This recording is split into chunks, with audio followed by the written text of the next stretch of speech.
Hello and welcome to our Take 10 reflection for today.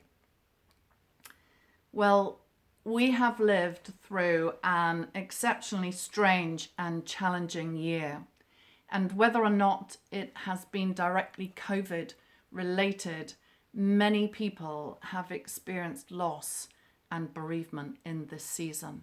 I personally know of many.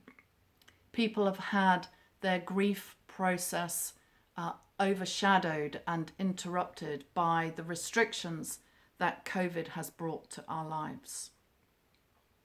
As we draw close to this Christmas season, those feelings of loss and aloneness can be exacerbated if for no other reason than Christmas is a time for family and friends, but also because we are confronted with that empty chair at the dinner table, that empty place at the family gathering. And that can reignite and intensify the grief and loss that we feel and throw us into a state of confusion. We all grieve in different ways, and I do not profess to have all the answers.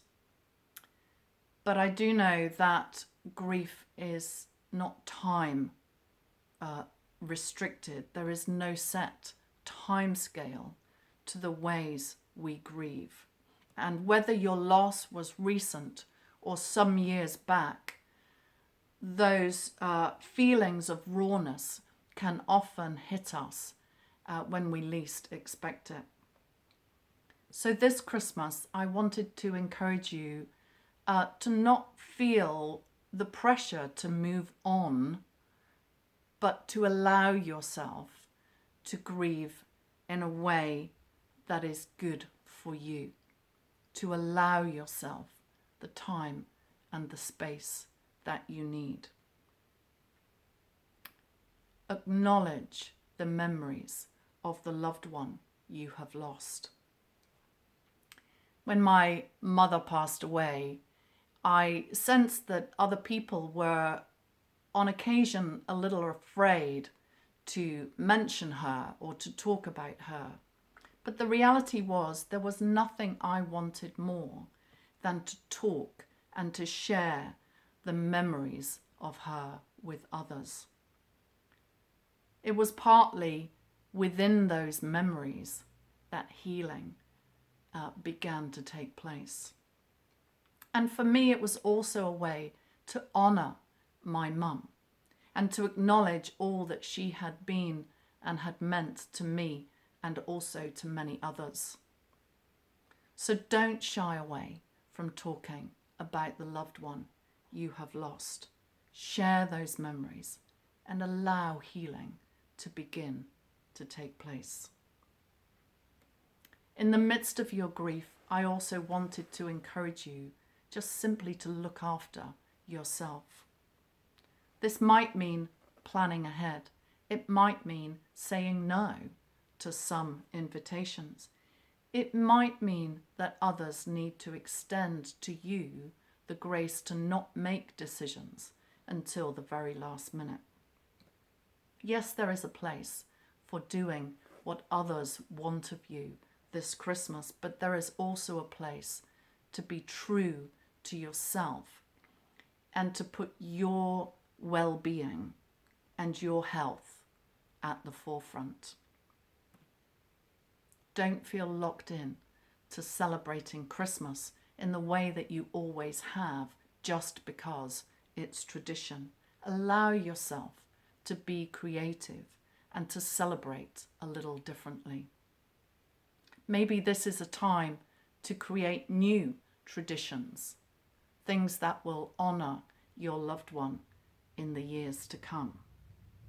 That chair may be empty right now, but you can seek to fill it with new and precious memories.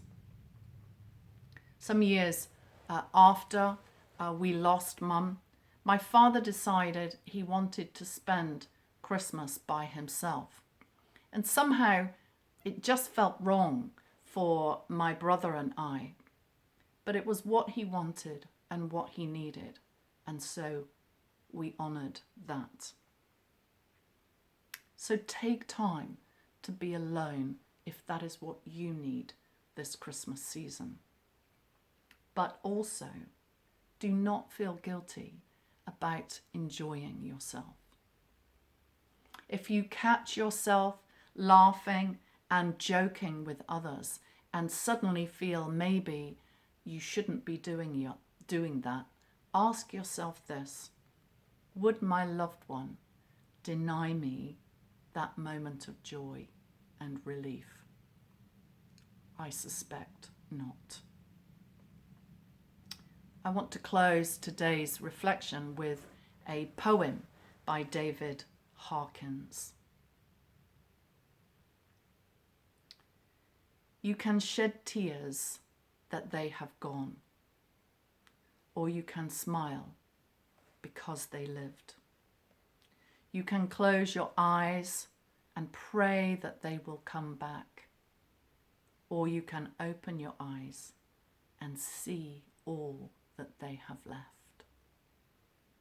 Your heart can be empty because you cannot see them, or you can be full of the love that you shared. You can turn your back on tomorrow and live for yesterday, or you can be happy for tomorrow because of yesterday. You can remember them and only that they are gone, or you can cherish their memory and let it live on. You can cry and close your mind, be empty and turn your back, or you can do what they would want: smile, open your eyes, love, and go on. Thank you for joining me today. Please join me next week for our reflection entitled The Light of Christmas. Have a great week.